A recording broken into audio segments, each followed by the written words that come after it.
And this is now going to be the 9th lecture in a row. And we have with us somebody who is required the most. We need to win over COVID. We need to live with it and win over COVID. And when I say the word win, Hindi में उसको हम बोलते हैं Ajay. And we have with us Dr. Ajay Kriplani. He is the director and HOD Minimal Access Bariatric and GI Surgery at Fortis Memorial Research Institute. He is a Dr. B.C. Roy National Awardee, and he is an ex-professor of surgery from All India Institute of Medical Sciences. I present to you Dr. Kriplani on surgery in the COVID era and surgery during and after the lockdown period, because now it is very important for us to understand COVID is going to stay. How long we are going to lock down in our surgery. Someday or the other, we need to lock down our OT and start doing routine surgeries. I present to you, Professor Kriplani. Thank you very much, Dr. Agrawal, and I must congratulate you. You know, you have the knack of doing the right thing at the right moment, and this is the most relevant topic today, that how we should come out to the COVID area. And really thank you for having me as one of your panelists. It's always a pleasure to be part of the seminars organized by you. I bring you compliments from Fortis Memorial Research Institute, Gurgaon, and I'm sure you must be tired. You have been conducting this seminar from 12 afternoon, and I've seen that you have involved almost, you know, people from north, south, east, west. It's truly a webinar with a national character. So we are in uncertain times. Now this COVID-19 was a virus which we know nothing about 4 months back. It is a new virus. And in 4 months, we are in the middle of a pandemic. And we still do not know whether we have seen the peak or not, whether the peak is going to come or not, and when it is going to come, and whether this is the first wave or there are more waves to come like we had in the Spanish flu. So all we know that is it has this incubation period of 1 to 14 days. This timing is important with a median of 5 days. It's relevant to us as a surgeon. And there are some super spreaders during early course of the disease. And the spread is only by close contacts or with fomites. And the virus preferably enters through the respiratory tract or the conjunctiva. So these are the parts that we have to protect. And it has a preference for airway epithelium. Lung is involved, and the patients may require ventilator with a mortality of about 3%. All this information is important to us to decide to chart out our future journey. There's no validated treatment. Confirmation is by PCR. There are many other serological tests, but they are not considered reliable. And the only way to prevent infection is to avoid exposure and social distancing. So what are our concerns as surgeon? When we treat our patients surgically, we have two concerns. We have the patient and we have the healthcare staff. The healthcare staff includes us, and not only the healthcare staff is to be protected, because we have to protect their families also. Because once it spreads to the healthcare staff, which are at a high risk because of being in close contact with a known or an unknown COVID patient, indirectly we are exposing their families, and therefore the spread will occur in the society. So it is utmost priority that we protect the patients and we protect the healthcare workers, because the rule still stays primum non nocere, mean first do no harm. And it is this principle of first do no harm that we are going to expand to include the patient and the healthcare team. Now, is the fear that these patients will be adversely affected after surgery real? So we have these publications. 34 COVID asymptomatic patients all underwent different surgeries. All these developed COVID after surgery. The mortality was 12.5%. We know that for an ordinary COVID disease, the mortality is 2%. So this is phenomenally high for surgeries for benign conditions. So it is very clear that surgery may accelerate and exacerbate COVID with increased mortality. And the implications are that there are asymptomatic patients who have the risk of becoming positive after the surgery and can have a very high mortality rate. So with a phenomenal tenfold increase in the mortality of COVID occurring after surgery than COVID occurring normally in the society, we have to see that perhaps the stress of surgery is increasing their mortality, is exacerbating the disease, and therefore it is very, very imperative that we protect our patients, because we should know about the healthcare providers. The hospital, the healthcare providers doesn't mean only doctors or nurses, but technicians, even housekeeping staff, the security personnel, the administrative staff, because they are all part of the team. And they should also be kept safe with the patient, because if you don't keep them safe, they'll be quarantined, they'll be admitted to the hospital, increase the patient load, and there'll be shortage of staff if the pandemic lasts for a little longer time. So it is very imperative that we protect the healthcare providers. And this has been confirmed in Europe, in Italy and Spain, where 10% to 12.5% of patients were doctors or paramedical persons. So this 10 to 12.5% constitutes a very high percentage. So all medical staff or paramedical staff are at a high risk of developing the COVID disease. Dr. 65 years orthosurgeon became COVID positive in Jaipur and on a ventilator after performing a routine THR in an Elite Bellevue hospital in Kolkata. The patient was false negative pre-op and tested positive in the second test. So orthopedic surgeries use burr, drills, hammers, and these splash the virus on the ceiling and on the metal and plastic surfaces, and the virus can stay on these surfaces for about 3 days in the operation theater. That's generally, we believe that orthopedic surgery is more bloody, is more violent than minimal access surgery, but it does not mean that laparoscopic surgeon or GI surgeon is less affected in any way. A whole team of SMS doctors of general surgery became corona positive. They operated on a patient of perforation. The patient was corona positive. The whole team took all adequate precautions like PPE of type 2, but still the entire team became corona positive. Now, that is very frightening. So we all know from our experience and from experience in the Europe and China that all these doctors who are treating patients, known or unknown corona patients, and all their paramedical staff is at a very high risk for corona. So we need to protect the staff as well. This is a documented evidence. Now, why these doctors, why the paramedical staff in the operation theater are more prone to corona infection? There's aerosolization during endotracheal intubation and extubation. There's leakage of pneumoperitoneum during laparoscopic surgery. And the energy sources that we use, either for laparoscopic or open surgery, create smoke. And there's evidence that the virus is present in the blood, in the GI secretions, and the stool.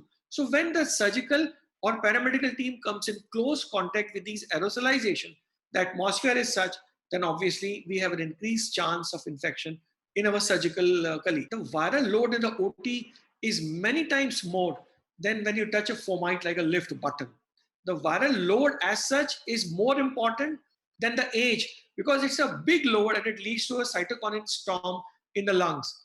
And OT is a COVID-19 wind tunnel. The virus on the ceiling and on the plastics, on the metal gets sucked by the exhaust fan and then is blown back into the OPD as an aerosol, even by the HEPA filter or the ventilation system. So since now we are in quarantine, and the word quarantine has started, this quarantine significance was known even in the years 980 when it was practiced. Once we know that we are going to come out of the quarantine, we are seeing that perhaps the activity will start, then we have to start preparing as to how do we come out. What fishermen do when they don't go to sea? They repair their nets. And we also have to, before we start our work, our surgical work in the hospital, we have to prepare ourselves. We have to utilize this time, this spare time, this extra time in preparing for the future. So the recommendations that I'm going to discuss with you are time sensitive. The situation is changing very rapidly, and the situation is in different parts of the geography in the world. The situations are different. Some geographies are in the red zone, some are in the orange zone, some are in the green zone. So these recommendations are not only time sensitive, but these recommendations are also going to be zone sensitive. And then besides that, these recommendations will also depend on the available infrastructure in the hospital, available infrastructure in the society. So what we discussed today is not the last word on the recommendation and how we are going to start our practice, but they can change from time to time, and therefore they need to be reviewed time to time. Now, we have to know that 80% patients with COVID-19 have mild symptoms, or they may even be asensitive. And these tests, the PCR test is not foolproof. There's a chance that the test can be negative. And we as yet perhaps have not reached the peak, and we have to assume that every patient that you consult in the OPD or you operate is COVID positive unless proved otherwise. These basic things form the foundation of the recommendation and our protection procedures that we are going to adopt. So, how do we minimize contact? We know that the disease can spread only by contact. So, in the OPDs, we all should encourage, and we are encouraging teleconsults. We should in least contact with the patient. All preoperative visits should be by teleconsults, when the surgeon must ask the patient the history of fever, cough, cold in the self, in the family, in the contacts. The investigations should be advised on the teleconsults, and they should be instructed to send the digital reports which are scrutinized before the patient really visits. There are many surgical conditions where just by physical without a physical examination, by history, by just inspecting the abdominal wall or the other organ, and by seeking the investigation, a final conclusion can be made and the patient can be prepared for surgery. So the physical consult should be kept only in such situations where the situation is very clear cut on the morning of the procedure, so that there's minimal physical contact between the patient and the surgeon, and we maintain the social distancing. The appointment schedule in the OPD should be such that we avoid crowding in the area. And when the patient comes to the area, come to the OPD, there should be a complete respiratory triaging with mask on the attendant and the patient. The patient should be allowed only one attendant, and hand hygiene should be practiced in the waiting area, so before they come to the chamber of the doctor. And at Fortis, this is the kind of chamber we have in our OPDs.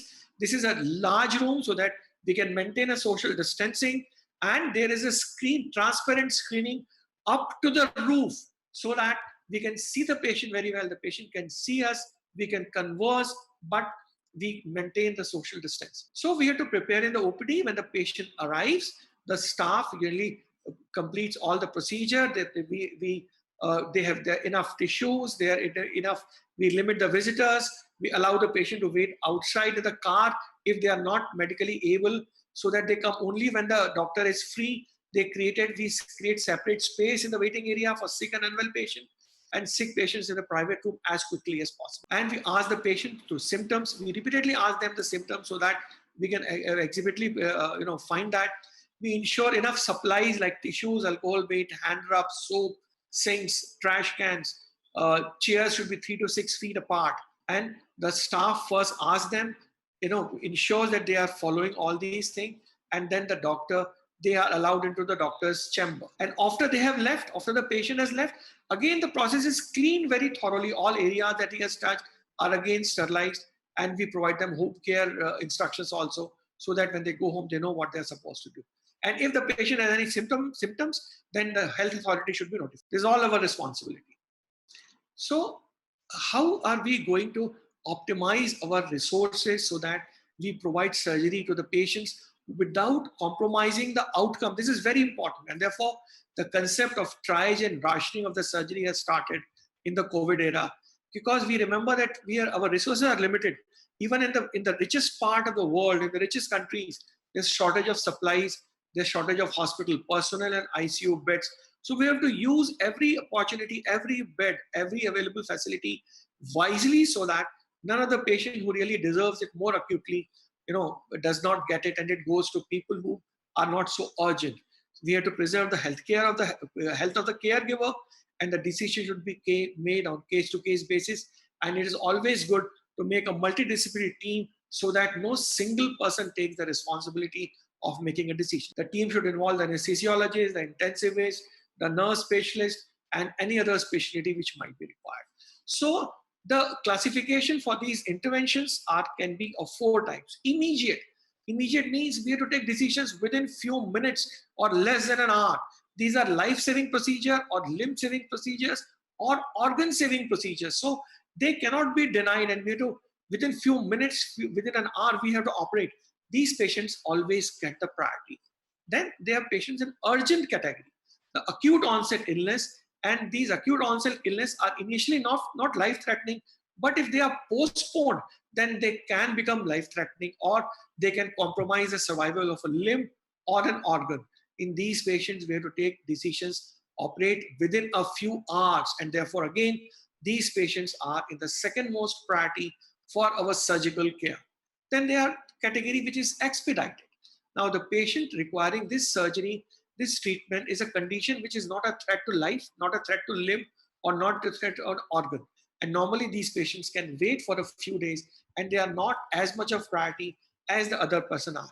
And then there are elective patients who can be postponed till we have a reasonable control on the COVID. But remember, these are not watertight compartments. An urgent patient can move to immediate category and expedited patient can come to an urgent category. So we have to, again, these are not watertight compartments and there can be movement within these sectors. The same surgery, like hemicolectomy, can be immediate if it is life-threatening GI bleeding. It is urgent if it is a perforated bowel. It is expedited if it is developing large bowel obstruction, and it is elective if it is a non-obstructing carcinoma. So the same disease can have different categories of urgency at different periods of time. A splenectomy is immediate if it is a life-threatening trauma bleeding. It is urgent if the patient is showing deterioration in the blood pressure after being on conservative treatment, and for all malignant and hematological conditions, it may be an elective procedure. So we have to remember that the same disease, the same surgery may fall in different categories. So we have to operate on all patients and coming about the malignancies also. Now malignancy is a situation where you get little more time than immediate and life-threatening procedures. So we should operate on all patients with aggressive malignancies. Malignancies like cancer head of the pancreas, like colon cancer which is getting obstructed, or stomach cancer which is bleeding. So, and these diseases also include pancreatic adenocarcinoma, which are borderline operable, borderline resectable, and we have a fear that if we leave them for 3 months, then they may become inoperable. They may involve the portal vein or cholangiocarcinomas or ampullary cancers. And we also have to see whether or not we can put these patients on alternative therapies like chemotherapy and radiotherapy. So a patient who is in cancer head of the pancreas or a cancer of the esophagus who is responding to non-operative neoadjuvant chemotherapy or radiotherapy, you can defer the treatment in these patients, and even after they have completed their chemotherapy, you can give them 2 extra cycles so that you tide over the period for a better time. But in patients who have a non-aggressive malignancies, they should be deferred till the COVID has been under reasonable control. So in the COVID era, currently for the next some time till the disease is reasonably controlled and there are no fresh cases for at least 2 weeks, all elective surgical procedures and endoscopies should be postponed. We should also consider non-operative management wherever possible. For example, an appendicular abscess, instead of getting surgical drainage, should get a radiological drainage so that the patient can be improved and we defer the surgery to a later period. We can also consider waiting on the results of COVID-19 patients who may be infected so that they become negative. You should not operate on COVID positive patient unless it is really a life-threatening emergency. Avoid emergency surgical procedures at night. It was very common to do a laparoscopic appendicectomy or do a laparoscopic small bowel resection for obstruction in the night. This should be completely avoided. And non-COVID hospital should refer high-risk patients or diagnosed COVID patients to a designated COVID center so that they get more optimal care. They know exactly what precautions to take, and the patient also gets better treatment. So during COVID-19, an improvised consent form should also be taken informing the patient that risk of developing COVID during their hospital stay, even when they have tested negative.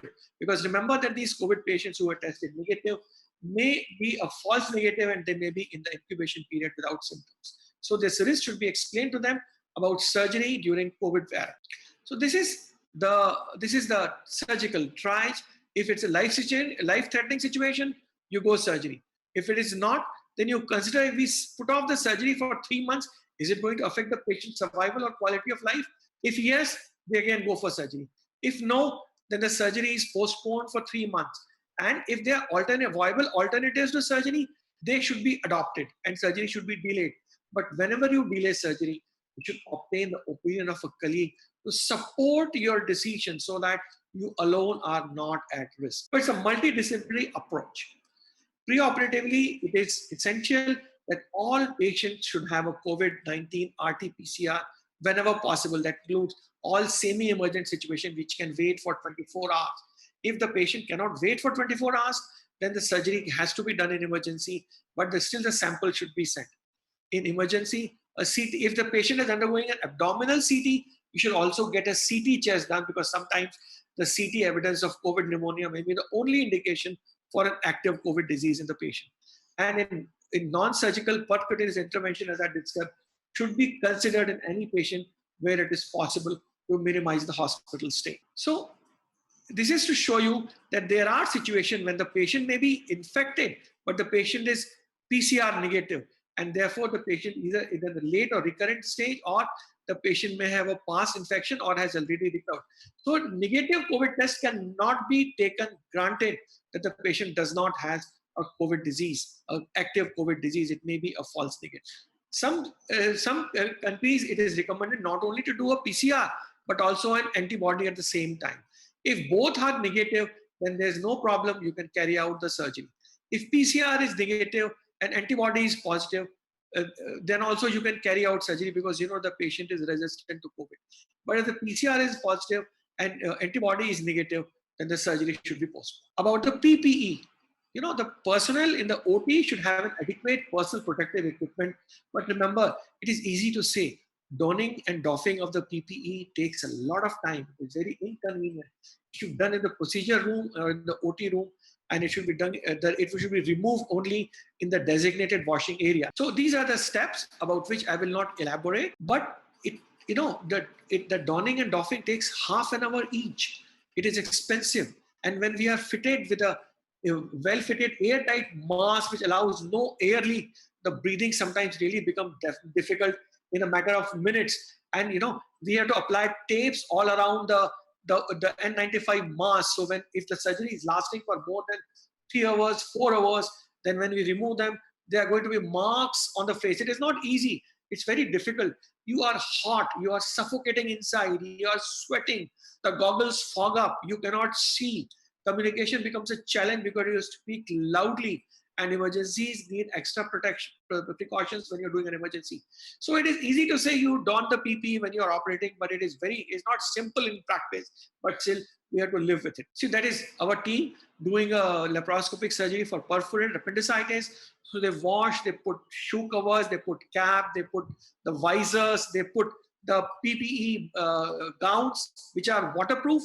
And after doing that, on the top of that, then again they have to wear disposable, sterile, waterproof gowns. So they have multiple layers. It is inconvenient. You are wearing 3 layers of gloves. So the movement of the fingers are not so easy. These gloves are strangulating on the fingers.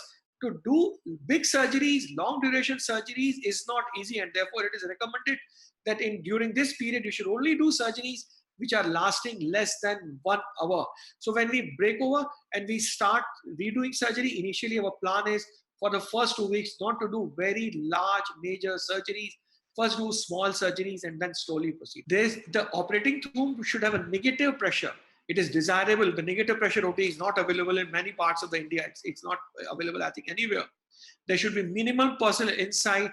We should limit the size of the surgical team, and the OR person during the surgery should not step out of the OR, and there should be minimum 1 hour gap given between the 2 procedures. So we minimize the duration of surgery. There should be no training person available. The surgery should be done by the senior most person. Avoid complex procedure. Reusable accessories should be clean. All the surgical anesthesia equipment should be thoroughly cleaned with a sodium hypochlorite 1% solution immediately after the surgery to prevent disease. The Indian Society of Anesthesiologists has recommended whenever possible use regional anesthesia, because GA with anorectal intubation causes high aerosol, like in appendectomy. If you can do it in open, it is better to do it in open and avoid general anesthesia. Similarly, elderly patients who have a hernia, they should preferably be operated by an open procedure under spinal anesthesia rather than giving them general anesthesia. The surgical team should not enter the OT at least 15 minutes after the patient is anesthetized, because during that time, the aerosolization is maximum. The lamellar flow air conditioner of the OT should be started only after the anesthesia has been inducted, at least 15 minutes gap. And 15 minutes before extubation, the lamellar flow should be stopped. So COVID is here to stay for some time. We cannot expect that in 3 months it should go away. Our surgical healthcare system should adapt to rapidly changing health environment due to COVID pandemic. Surgical interventions are considered only for clear-cut, defined emergency and urgent cases today. And when you start, you should start with small procedures, not lasting for very long till you get adept to it. We should understand our vital role in protecting our staff while treating our surgical patients. And we should ensure best surgical care by having a correct management strategy with compassionate approach towards the patient. Well, social distancing is going to stay, and it depends on us whether we consider it as a detriment or we take advantage of the social distancing. It's a challenge to us how we improve, we make social distancing to our advantage. And during this difficult era, we have to improvise. Our experience so far is limited, but as we gain more experience with the COVID, we'll have to improvise situation. We have to improvise procedure. We have to improvise strategies. We have new ways of treating patients during the COVID phase more effectively with lesser cost and better outcome. The team is many hands and one mind, and that's my team at Fortis Memorial Research Institute, Gurgaon, who have helped me in all my ideas, all the reviews, and in making this presentation. Thank you very much. Thank you, Dr. Kriplani. Just to end that, the Singapore policy is that a surgical time should be less than 30 minutes. So they share, two surgeons share one surgery. Each one devotes less than 30 minutes. And they say that if the surgeon's exposure to the patient is less than 30 minutes, chances of acquiring infection are less. So they say they have 3 teams, one opens, one closes, and one who does the operation. That's one. Number 2 is people are now converting their OTs into AII rooms by putting a air purifier with 12 exchanges per hour. That means every 5 minutes, the air exchanges occurs, and then chances of, even if there is accidental aerosolization, they can prevent it. Third is that many people, because all of you use povidone iodine for clinic, and they are suggesting healthcare workers, there are a couple of studies available. If you do your oral gargles with povidone iodine and also take povidone iodine nasal spray, chances of infection may become less. So surgical time less than 30 minutes, AII room, Jugaad AI room by making air purifier with a CDR of 12 exchanges per hour and using povidone iodine oral and nasally, surgeons may be able to prevent themselves. A final comment by you. They are very nice suggestions about the Singapore that surgery should be less than 30 minutes. We should remember that anybody who comes in close contact with a patient in the OR is at a higher risk for getting a COVID infection. In a patient who has tested COVID negative in the immediate preoperative period, who is otherwise asymptomatic, by making 2 teams, we are perhaps exposing 2 teams for the COVID rather than 1 team. So I don't believe that 30 minutes is too short a time. It takes you 30 minutes for donning of the PPE. So 30 minutes donning and 30 minutes surgical procedure and then 30 minutes doffing. I will not agree that this is too tedious a phenomena. But yes, 1 hour is reasonably enough, and it should not be according to the clock. If somebody is going to finish in 1 hour, 5 minutes, 10 minutes, but I agree that we are not taking large procedures, bigger procedures during the period. Some people also feel that the risk in patients who are COVID negative, but the risk is being overemphasized, but the risk is being exaggerated. So we still have to wait and see how the data accumulates. Good. Thank you for a wonderful talk. Will all the listeners who have sent a lot of questions, we will compile all the questions and put it in the form of a book. So Corona Namaste to everybody, and now we go back to the next lecture. Thank you very much, Dr. Agarwal. It was indeed a pleasure. I must again congratulate you for this initiative that you have taken, which is so timely, which is so optimal, and which is so useful. Thank you very much. Thank you.